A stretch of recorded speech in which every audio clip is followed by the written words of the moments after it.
Smudgies, what are you telling me? Now, today is push day. We are finally back to the start of the week where the sessions can start getting super enjoyable again, i.e. not training legs. So, it is a push day. Now, there's some chicken and eggs on the go. I've got to eat them first. And while I do that, I'm going to wash them down with a cheeky little Pepsi Max while watching Kuba on YouTube. If no one knows who he is, he's an absolute monster that trains down at Ultraflex in the UK, Ultraflex Rotherham, I think it is. He's an absolute monster, and I'm currently watching his push day to kind of psych me up ready for my push day in around about 2 hours' time. Well, no, more than an hour's time. Chicken and eggs are on the go. They're about to get scranned. You're going to see a time lapse of that. And then your boy's getting himself to the fucking gym, shuns. Let's go. Bye.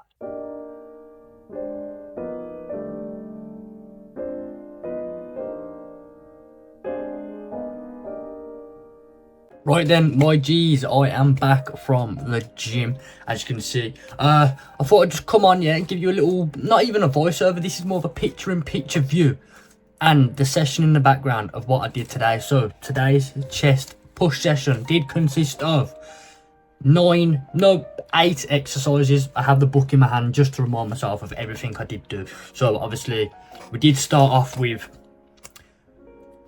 single arm cable lateral raises. Obviously in this video you'll only see the one side I did, but we did 3 sets of this. We did a warm-up, but I don't count that. We did a set on pin 3, as you can see, 12 reps, then again on pin 3, 12 reps, and then pin 4 for 7 reps to failure.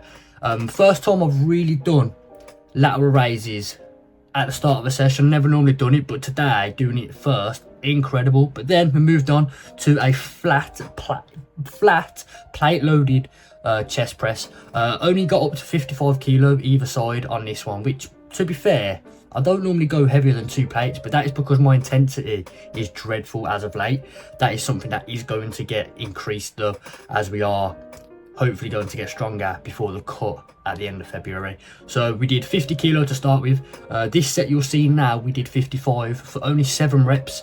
6 if you count the last one being heavily spotted, but yeah, 6 reps, and then I dropped it down again, did 50 kilo for 6 reps, and that's to failure as well. And then we swiftly moved on to probably one of my favourite chest movements of all time, the incline Smith machine press. Just started out, just did 2 sets of 100 kilo on this one. No, 1 set of 100 kilo for 7 reps. That was to complete failure. The last rep was not getting up, as you'll probably see in here. Then we dropped it down to 90 and then just did another 5 reps because for some reason the fatigue on this set absolutely smashed me up. So we moved on, dropped it down to 90. Then seated cable flies. Seated cable flies, I've got a love-hate relationship with them. Some days I feel like seated cable flies are a much better exercise when I do them at the start of my session as like a pre-exhauster. Middle of the session I don't really feel it that much. Now it's not the fact that the chest isn't getting the work it needs, it's more so just I can't feel it as much in the chest. I don't know if that's because of fatigue and my shoulders and maybe my triceps take over a little bit. But with that being said, we did single arm seated cable flies, which I love them, but sometimes they can be a little bit tricky in terms of how well I feel and connect with them. We did 50. I don't know if it's kilo or pounds on this machine, but let's just say it's pounds for the sake of it. 50 pounds. Nah, it's definitely more. Pin number 50. And then we did 55 for 6, and then we dropped it down to 45 for 8, and that was to failure. Then, obviously, we moved on to the plate loaded shoulder press. Now, with this one, I think I only did maybe 1 set, which was here. Did 40 kilo. The fatigue in my shoulders from all the pushing throughout the session absolutely killed me off. So, dropped it straight down to 30 kilo either side. And I think I only did maybe 3 or 4 reps, you'll see in here. So, that's 3. Stopped halfway and then did a few more like partials. So with that one I only really count it as maybe like 6 reps altogether, 40 plus 30. Other than that, didn't really move too much. So we did move on from that because the fatigue, I weren't really getting good sets out of it.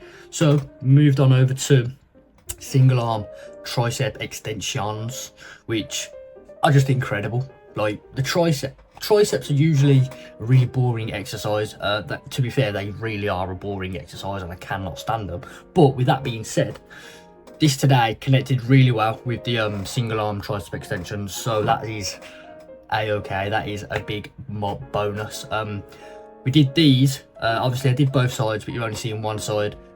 Really just I try my best not to come above 90 degrees, but of course once I'm hitting failure, I make for that little bit more movement. And then finally, for the last shoulder movement, we moved on to some dumbbell lateral raises. Now, for some reason, all day today, I've been struggling with a ridiculous pain in my shoulder. I feel like I've got like a trapped nerve or something, rotator cuff problem.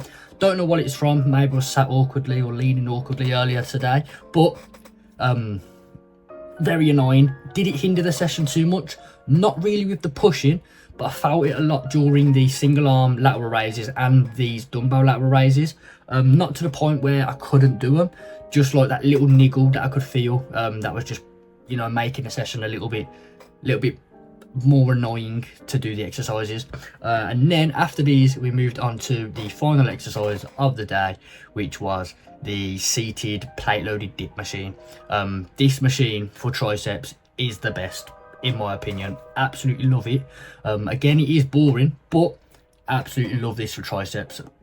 And not to mention the tricep, the lighting on the tricep in this video, perfectione, mate. Absolutely incredible. But with that being said, that was my chest day. Let me know if you do get to this far into the YouTube video. Drop a comment saying rotator cuff, because your boy's rotator cuff is killing. So if you get to this far in the video, drop a comment saying rotator cuff, yeah, and I'll love you. Might even kiss you on the lips. But a few little clips will be on TikTok. If you haven't already, please do like and subscribe, and I'll see you Donnies in the next one, hopefully. And these videos are going to get better. Trust me on that, my dogs. Trust me. Safe.